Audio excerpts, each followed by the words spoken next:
journalists, the heroes that we root for in movies like All the President's Men, The Great Muppet Caper, and most recently, Spotlight.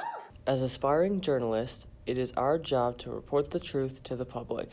A topic that has been commonly misconstrued is Islam, whether it is by bad reporting, propaganda, or those who simply dislike the religion.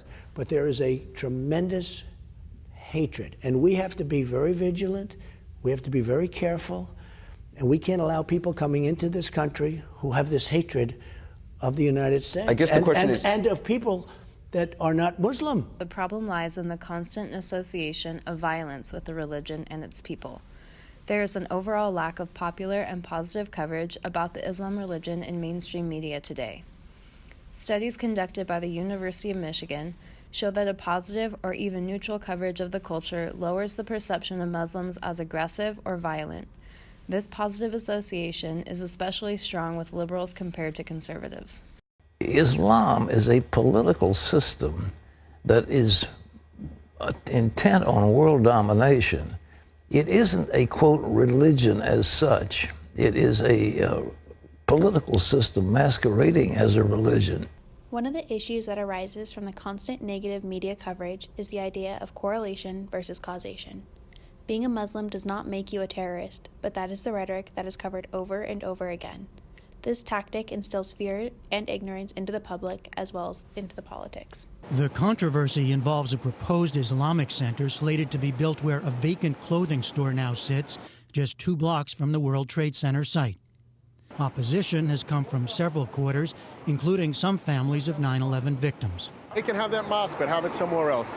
I don't want it overlooking the site where my son was murdered that day by 19 Muslim terrorists. As have some politicians, including former Alaska Governor Sarah Palin, who sent a message on Twitter asking peaceful Muslims to, as she wrote, repudiate the mosque. In Nashville, for example, a proposal for a large Islamic center has met with angry opposition. They're taking Christ out of everything. And, you know, with the mosque coming here and right next door to a Baptist church, I'm afraid it's just going to get worse. The media in itself isn't the problem, it's the content within it, Salim, the study's leader, says. If there was more balanced news coverage of Muslims in the United States as well as worldwide, we would observe a reduction in negative attitudes and behaviors towards Muslims. This is especially important considering that the majority of Americans rely on media as their primary source of information about Muslims. Europe's migrant crisis is getting worse by the day. A migrant crisis spiraling out of control. And when you are dealing with a mass of people that large, you really want to be a little careful with how you describe them. Unfortunately, David Cameron, noted alleged swine fellatio enthusiast, recently referred to a swarm of people coming across the Mediterranean. And that language matters, because a swarm of anything sounds terrifying, no matter what it is. If I hear there are a lot of kittens coming my way, I'm going to be delighted. But if I hear there is a swarm of kittens approaching, I'm grabbing a shotgun and I'm getting to high ground, because I'm not going to let those furry fuckers take me alive. Gang members, known criminals, people from the Middle East. Holy shit! You know that's racist because they just gave up any pretense of specific fear-mongering and simply said, people from the Middle East. At that point, why not go all in and just start naming groups you hate? The caravan also contains Planned Parenthood, gays who want wedding cakes, Black Santa, and a 30-foot Nancy Pelosi. And then there's just negligent reporting. And here in the US, some in the media have chosen to reduce the migrant population to one simple stereotype. A new video surfaces online showing why some are worried Europe is opening its doors to potential terrorists.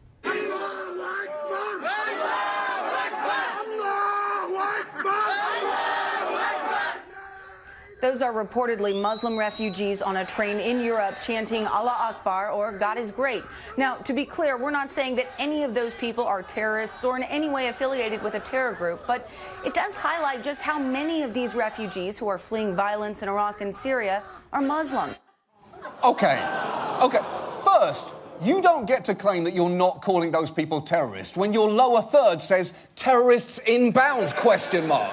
And second, describing that as a new video that sheds light on the migrant crisis is a little misleading, because in researching this story, we found a version of that same video uploaded onto YouTube back in 2010 well before this migrant crisis even began. When reporting on Islam, we need to learn the terms of their religion. Important terms within the religion include Allah, the Islamic term for God, and Hajj, pilgrimage to Mecca during the 12th month of the Muslim lunar calendar. Muslims are required to perform Hajj at least once in their lifetime. While it is important to report on a story of radical Muslims, we also need to report stories of Muslims performing acts of generosity so people don't combine the two. Until then, Muslims will be discriminated against by those who fear their religion. It won't make us more safe, it will make us less safe, fueling ISIL's notion that the West hates Muslims. A passionate President Obama ripped into Donald Trump, warning that his rhetoric feeds hate. We hear language that singles out immigrants and suggests entire religious communities are complicit in violence. Where does this stop? The Orlando killer, one of the San Bernardino killers, the Fort Hood killer, they were all U.S. citizens. Are we going to start treating all Muslim Americans differently? Because that's not the America we want.